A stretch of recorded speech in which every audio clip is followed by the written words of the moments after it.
शाह हवेली में शिजा को खाना देने के बाद अवंतिका अपने कमरे में आकर सो गई और रात भर अपनी मां से जुड़े अपने बचपन के सपने देखती रही। वहीं दूसरी तरफ राजपूताने के जंगल में जब शार्दुल शाह की आंख खुली तो उसने पाया कि लगभग दोपहर होने आई थी और वो अभी तक वहीं फंसा हुआ था। अपने घर वापस श्यामला नहीं लौट पाया था। तभी उसने महसूस किया कि उसकी लाल आंखें कुछ ज्यादा ही काली हो गई थीं और उसे बहुत ज्यादा खून की प्यास लग रही थी। लगभग 1 घंटे में वो 6 से ज्यादा जानवरों को मारकर उनका खून पी चुका था, लेकिन फिर भी उसकी खून की प्यास मिट नहीं रही थी। शार्दुल समझ चुका था कि वीरान गांव में उस पर जिस औषधि से हमला किया गया था उसने उस समय भले ही असर नहीं दिखाया हो, लेकिन अब वो शार्दुल के शरीर पर नकारात्मक असर डाल रही थी। तभी अचानक उसे अपने आसपास किसी के होने का एहसास हुआ और उसने अपनी पिस्तौल से एक गोली चला दी। गोली चलते ही एक बदसूरत सी काली चुड़ैल धड़ाम से उसकी बगल में आ गिरी। शार्दुल ने इस चुड़ैल से पूछा कि क्या उसके पास उस औषधि की गांठ थी जिसकी वजह से शार्दुल की हालत हर पल खराब होती जा रही थी। उस काली चुड़ैल ने एक गंदी सी मुस्कुराहट देते हुए कहा, ये बात तो तुम्हें मुझे बदसूरत कहने से पहले पूछनी चाहिए थी। इतना कहकर उसने एक तेज धातु वाली चीज शार्दुल की तरफ फेंकी। शार्दुल हल्का सा बाईं ओर झुक गया और बच गया, वरना वो चीज सीधी उसके चेहरे के आर पार होती। शार्दुल उसे देखकर मुस्कुराया और फिर बोला, मैंने तुमसे सच ही कहा था। मैंने आज तक जितनी भी काली चुड़ैलें देखी हैं ना, उनमें तुम सबसे ज्यादा बदसूरत हो। इतना सुनते ही उस चुड़ैल ने फिर कुछ धातु वाली चीजों से शार्दुल पर हमला कर दिया, जो एक के बाद एक तेज गति से उड़ती हुई उसकी तरफ आ रही थी। लेकिन शार्दुल ने उन सबको चकमा दे दिया और बच गया। वो चुड़ैल चिढ़कर बोली, तुम जिस संक्रमण से पीड़ित हो उसका इलाज करने वाली औषधि मैं तुम्हें दे सकती थी। इतना कहते हुए वो काली चुड़ैल बहुत ही भद्दे तरीके से मुस्कुराने लगी। मुस्कुराते हुए वो चुड़ैल किसी जिंदा लाश से कम नहीं लग रही थी। अगर काली चुड़ैलों की बात की जाए तो वो वाकई बहुत ज्यादा बदसूरत होती थी और जब भी उनके रूप रंग के बारे में कोई टिप्पणी कर दी जाती थी तो वो उसे लेकर बहुत संवेदनशील हो जाती थी। यही कारण था कि ज्यादातर काली चुड़ैलें इंसानी रूप धरकर अपने आप को बेहद खूबसूरत दिखाने के प्रयास में रहती थीं, ताकि पुरुष और महिलाएं सभी उनके रूप की दिन रात तारीफ करते रहें और उन पर मोहित होते रहें। शार्दुल ने व्यंग्य के साथ उससे कहा, तुम मेरी बात का इतना बुरा मत मानो। दुनिया जानती है कि तुम्हारी प्रजाति के अधिकांश लोग बेहद बदसूरत हैं और जितने तुम लोग दिखने में बदसूरत हो उससे ज्यादा तुम लोगों के काम बदसूरत हैं। ये सुनते ही वो काली चुड़ैल बेकाबू हो गई। उसका गुस्सा आसमान को छूने लगा। काली चुड़ैल लगातार शार्दुल पर हमला कर रही थी, लेकिन शार्दुल ने भी कच्ची गोलियां नहीं खेली थी। उसने बिजली की फुर्ती से चुड़ैल के पीछे जाकर उसे पेड़ के तने से सटा दिया और उसकी गर्दन को पेड़ के तने समेत अपनी बाजू में दबा लिया। अब जब वो काली चुड़ैल बेबस हो गई थी तो शार्दुल ने उससे पूछा, हाँ अब बताओ, थोक घास की ये औषधि कहाँ उगाई जा रही है? अगर तुम मुझे सब कुछ सच सच बता दोगी तो मैं तुम्हें शायद सुंदर कहकर पुकारूं और उसके बाद मुझे लगता है कि शायद मैं आज शाम को पास की पहाड़ी पर रात के खाने पर भी तुम्हें ले जाऊंगा। काली चुड़ैल शार्दुल की तरफ देखती रह गई। वो लगातार उसकी पकड़ से छूटने के लिए संघर्ष कर रही थी, लेकिन उसे समझ आ चुका था कि आज तक उसने जितने भी पुरुषों या महिलाओं को मारा था उन सब के मुकाबले में ये आदमी बहुत ज्यादा ताकतवर था, इसलिए इसकी पकड़ से छूटना आसान नहीं था। उसने शार्दुल से प्रार्थना की, मुझे जाने दो, अगर तुम मुझे जाने दोगे तो मैं तुम्हें बता दूंगी। शार्दुल ने ना में अपना सिर हिलाते हुए कहा, तुम्हें छोड़ने के बारे में भूल जाओ, ऐसा तो हो ही नहीं सकता। तभी उस काली चुड़ैल ने एकदम से अपनी आंखों में अजीब से भाव लाते हुए और अपनी आवाज को जरूरत से ज्यादा मीठा करते हुए शार्दुल से कहा, तुम मुझे चूमने की कोशिश क्यों नहीं करते? शायद उसके बाद में मैं तुम्हें बता दूं। इतना कहकर उस चुड़ैल ने अपना स्वरूप बदलना शुरू कर दिया। उसकी खुरदुरी त्वचा मुलायम त्वचा में बदलने लगी। उसका लाश जैसा बेजान चेहरा कोमल सुंदर युवा चेहरे में बदल गया। उसने किसी इंसान का रूप लिया था और अब वो वाकई बहुत खूबसूरत लग रही थी। शार्दुल मन ही मन सोचने लगा कि ये चुड़ैल अपने काम में माहिर थी। साम दाम दंड भेद सब प्रकार का प्रयोग करना इसे अच्छे से आता था। शार्दुल ने उसे एक आकर्षक मुस्कुराहट देते हुए उसकी गर्दन पर अपनी पकड़ ढीली कर दी और उससे कहा, तुम्हारा ये विचार तो वाकई अच्छा है, इससे अच्छा तो कुछ हो ही नहीं सकता। इतना कहते हुए शार्दुल अपना चेहरा उस चुड़ैल के चेहरे के पास लेकर गया। चुड़ैल मुस्कुराई तो शार्दुल भी मुस्कुराया। चुड़ैल ने अपनी आंखें बंद की और फिर उन्हें खोलकर अपनी गर्दन एक तरफ हल्की सी झुका दी। शार्दुल अपना चेहरा उसके बहुत करीब ले गया और चुड़ैल ने अपनी आंखें बंद कर दी और उसके होंठ थोड़े से खुल गए। इससे पहले कि उसके होंठ एक दूसरे को छू पाते, शुद्ध खून वाले पिशाच शार्दुल शाह ने उस चुड़ैल के सिर पर अपने सिर से जोरदार टक्कर मारी और उसे जंगल की जमीन पर गिरा दिया। अपने चोटिल सिर को मसलते हुए वो चुड़ैल सकपकाकर बोली, अरे ऐसा क्यों किया तुमने? शार्दुल ने उसे एक मुस्कुराहट देकर कहा कि उसका स्तर अभी इतना भी नहीं गिरा था कि वो काली चुड़ैलों को अपने मुंह लगाता फिरे, और एक बुरी सीरत और नियत वाली चुड़ैल के प्यार में पड़ना मतलब अपनी पसंद के स्तर को बहुत नीचे गिरा देना।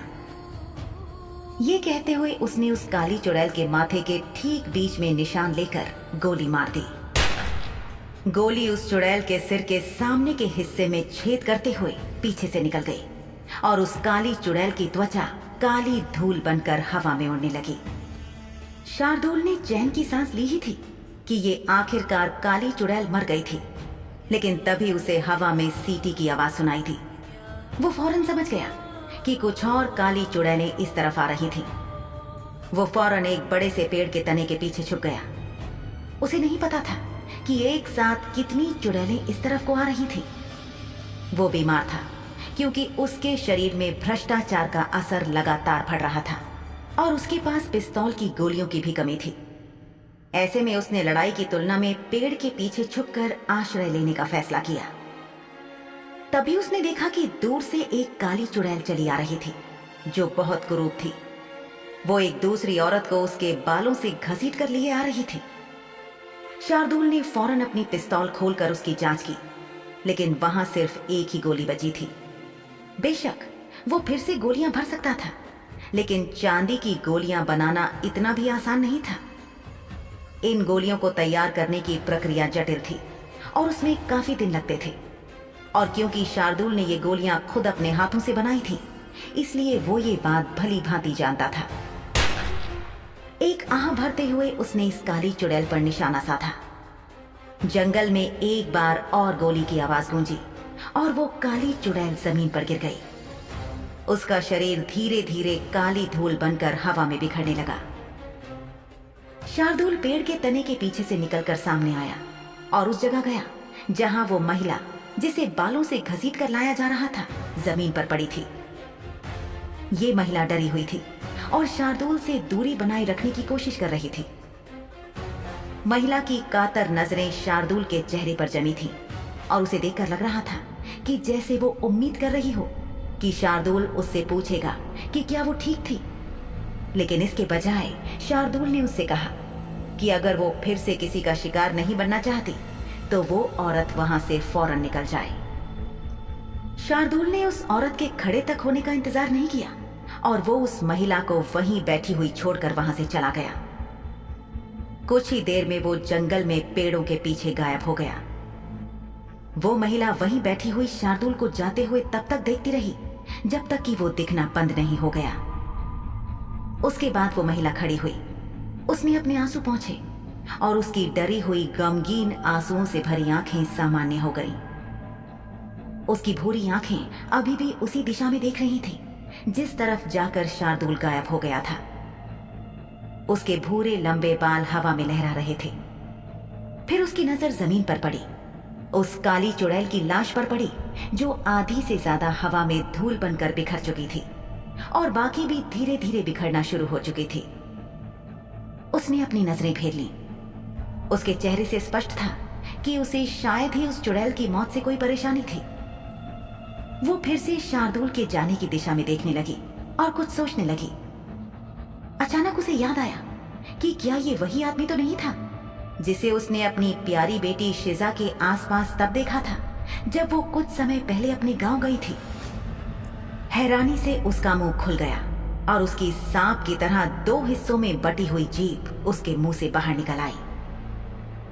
दूसरी तरफ घने पेड़ों के झुरमुटों में जाने के बाद शार्दुल अभी भी अपनी तेज रफ्तार वाली क्षमता के माध्यम से वापस श्यामला की तरफ लौटने की यात्रा करने की भरसक कोशिश कर रहा था, लेकिन उसकी पिशाची क्षमता अभी तक भी काम नहीं कर रही थी। उसके पहले से ही भ्रष्ट दिल में संक्रमण बढ़ता जा रहा था। शार्दुल की हालत गंभीर होती जा रही थी। उधर श्यामला में शिजा भी एक अजीबोगरीब हालत में थी। वो शार्दुल के कमरे के दरवाजे के बिल्कुल पास खड़ी थी। उसके हाथ दरवाजे की कुंडी पर थे। सुबह का वक्त था और नीचे हवेली में इस वक्त नाश्ता परोसा जाता था। शिजा इसी जद्दोजहद में थी कि क्या उसे नीचे जाना चाहिए या नहीं। अगर वो इस वक्त भी नीचे नहीं जाती और अभी नाश्ता करने से चूक जाती तो उसे दोपहर तक रुकना पड़ता। शाह हवेली के नियमों के अनुसार अगला भोजन दोपहर में ही परोसा जाता और यदि शिजा उसे भी छोड़ देती तो उसे रात का भोजन बनने तक इंतजार करना पड़ता। उसे समझ नहीं आ रहा था कि वो क्या करे। उसने दरवाजा थोड़ा सा खोलकर बाहर देखा तो उसे कोई नजर नहीं आया। नीचे जाने पर फिर से सोहनी या मलका जान से सामना हो जाने पर जो हो सकता था, उसके संभावित परिणामों को ध्यान में रखते हुए शिजा को नीचे ना जाना ही ठीक लग रहा था। लेकिन कब तक? भूख बर्दाश्त करने की भी एक सीमा थी। आखिर तो उसे नीचे जाना ही पड़ता, क्योंकि अभी तक शार्दुल वापस नहीं आया था और उसकी कोई खोज खबर भी नहीं थी। शिजा को बार बार ऐसा लग रहा था कि शार्दुल के साथ कहीं कुछ गलत हो रहा है। एक अलग सी बेचैनी का एहसास लगातार बना हुआ था। शिजा पक्के तौर से नहीं कह सकती थी कि उसे ये बेचैनी क्यों हो रही थी। वो नहीं जानती थी कि ये किस बारे में है। क्या इसलिए कि शार्दुल यहां नहीं था? शिजा अपने आसपास शार्दुल की मौजूदगी की अभ्यस्त थी।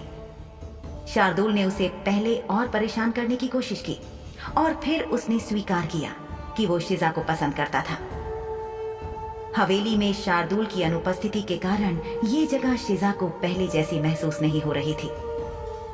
ये भव्य हवेली शार्दुल के बिना खाली और खोखली लग रही थी। शिजा को ऐसे लग रहा था कि जैसे वो किसी विदेशी जगह पर थी।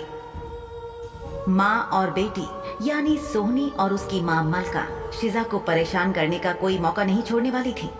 वो कोई ना कोई मसला ढूंढकर या बनाकर शिजा को दंडित करने की कोशिश कर रहे थे। आज शिजा सुबह जल्दी उठ गई थी। दरअसल नींद में वो अपनी पीठ के बल लेट गई थी और जख्म में दर्द होने पर अचानक उठ गई थी। उस वक्त सूर्योदय भी नहीं हुआ था। तब से शिजा कमरे में यहां से वहां चक्कर लगाती सोच रही थी कि आखिर क्या किया जाए। शार्दुल की गैर मौजूदगी का ऐसा मौका अगर शिजा को पहले मिला होता जहां उसकी निगरानी के लिए शार्दुल मौजूद ना हो, तो वो खुशी से झूम उठती और यकीनन यहां से भाग जाती। लेकिन अब चीजें बदल चुकी थीं। उसके विचार बदल गए थे। अब बाहर की दुनिया की जगह उसे हवेली ज्यादा सुरक्षित लगती थी, क्योंकि बाहर इंसान चुड़ैलों को जिंदा जलाकर मार डालते थे और शिजा भी एक सफेद चुड़ैल ही थी। शिजा इंसानों के बारे में सोचते हुए सोचने लगी कि कुछ वक्त पहले तक वो खुद भी तो उनमें से ही एक थी। इंसानों का हमेशा मानना होता था कि वो चाहे जो कुछ भी करें वो सही ही होते हैं। ज्यादातर इंसान ऐसे ही थे। शायद सभी तो ऐसे नहीं थे, उनमें से कुछ अच्छे भी थे। भूमि पर चलने वाले प्राणियों, चुड़ैलों, पिशाचों या किसी अन्य प्रकार के जीव की बात करें तो सबके बारे में इंसानों की एक बनी बनाई सोच थी जिसे वो सही ठहराते थे और बदलना नहीं चाहते थे। क्या शिजा की मां शार्दुल से कोई बात करेगी या चुपचाप चली जाएगी?